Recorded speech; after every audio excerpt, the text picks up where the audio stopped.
I actually have a question. Do you like Jeremy Clarkson? So that is a really good question. So Clarkson's Farm came out, and being a farmer's son, I heard loads of people, oh, you should watch Clarkson's Farm and all of this stuff.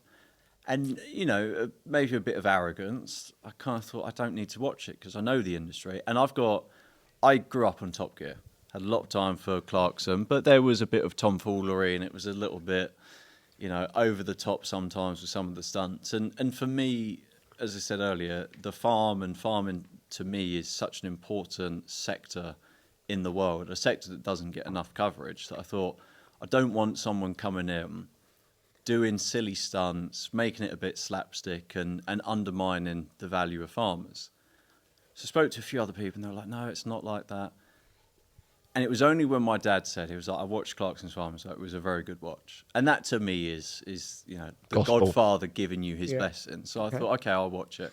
And I was really impressed because I think what Jeremy Clarkson did for the farming community, he shone a light on an otherwise pretty non-existent sector and portrayed it very accurately. And he did it justice. He goes into the struggles that farmers have. So yeah, I'm happy that I enjoyed him through Top Gear and I enjoy him even now in Clarkson's Farm. Look, he's obviously been incredibly successful. So the argument is, okay, well, if his farm doesn't make any money, then he's got other things to fall back on. But if you get rid of that side, it's just showing someone if you were to start a farm, it's the struggles that farmers have. And he put it on a platform and in his own way, in his comedic way, that brought eyeballs to it in a really respectful manner. So I think it was a net benefit to the farmer community. And I think a lot of farmers who have been slogging it out for the last 60, 70 years as individuals, let alone the hundreds of years of their families beforehand, have said, actually, we think he's been really beneficial.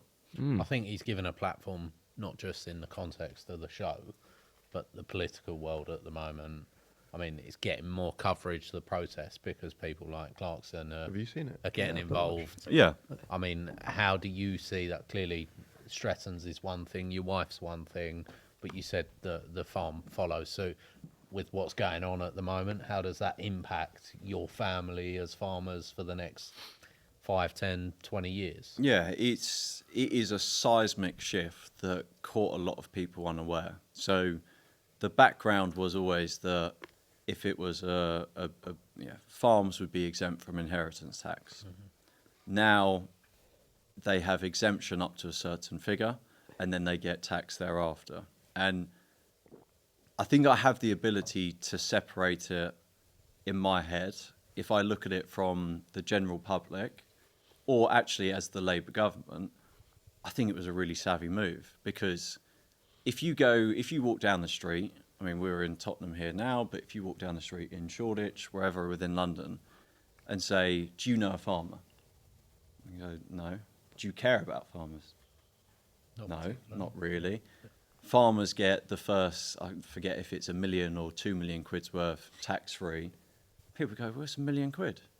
I'd love to have £1 million. And I get that. And it was a really clever move to tax unrepresented sector, tax them quite heavily, bring in income without disturbing the status quo. Yes, you've upset the farmers, but in the grand scheme of voting pool, that's a small percentage of the people you have to win over.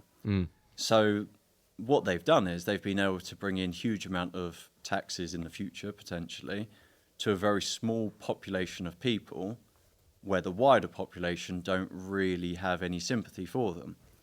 And that's not their fault, because they don't understand the way the world works. You're lucky if you can generate 1% off the land value. So if you say, okay, you've got a 10 million quid farm, you get the first million or 2 million quid tax free. You've then got between 8 and 9 million quid that will be taxed at 20%. But if it's only yielding 1%, what that means is these farms will cease to exist. And I get that their whole philosophy was that we want to crack down on people buying agricultural land as a means of evading tax. Have no problem with that, within reason. But as a farmer, I think what they should have done is they should have allowed some kind of, a bit like capital gains, where if it is your primary residence for a certain period of time, you're not taxed in the same way. And I think what they've done on paper sounds sensible, but you've got these farmers who have said, well, we've owned the land for hundreds of years. Yes, the values have gone up, but not through it being more profitable. It's maybe been accelerated by other parties coming in and buying the land, bigger institutions to try and avoid tax. So I think what they should have done, in my opinion, is to say, well, these rules apply to anyone who's owned farmland for under 5 years or under 10 years. But for anyone who's been farming it consecutively for 10 years or above, or 20 years, or in most cases 50 years, those rules don't apply, because all of a sudden you're making a very hard industry that are scraping the bottom of the barrel. You're penalising them for their land value. Farmers don't own land to sell it. They're not traders. They don't buy land at, when my dad was my age, he was buying land at £300 an acre. And the land agents were saying, what are you doing? This is crazy. That land might now be worth between 10 and 15 grand an acre.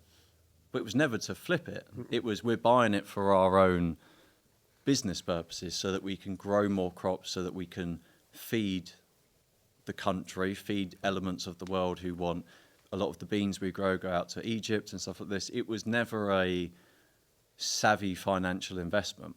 So I think they've applied a carpet rule to everyone, and in doing so are penalising the genuine farmers who are looking at that now and saying this could cripple us. And unfortunately, the morbid side of it is that I believe it kicks in April 2026. And maybe this isn't something to go into the podcast, but what you're going to see there is if the farmer dies in March 2026, their whole estate, their whole thing that they grew, their grandparents grew, their great-grandparents, their great-great-grandparents grew, they'll be looking at their children and saying, if I'm still alive by April, then everything's gone.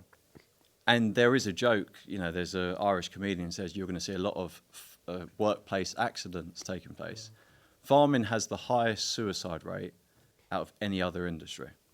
You're talking about people who work perhaps as a team, perhaps 4 of us. So on our farm, we've got my dad, my uncle, my brother, and my cousin as the owners of it as we stand.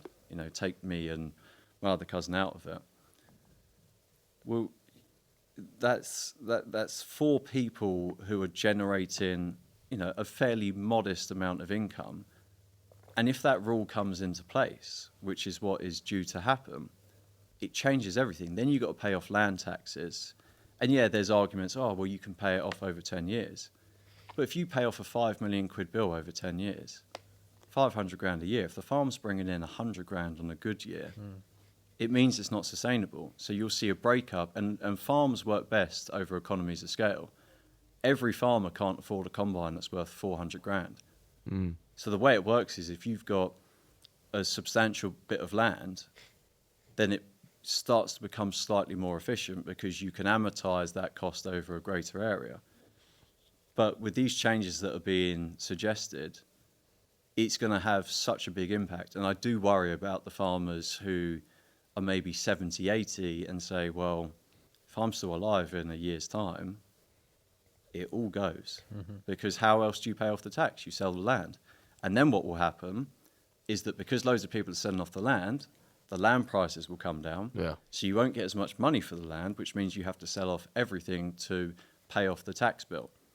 And it's not everyone gets taxed, and I understand that, but this is an industry that is very, very hard fought.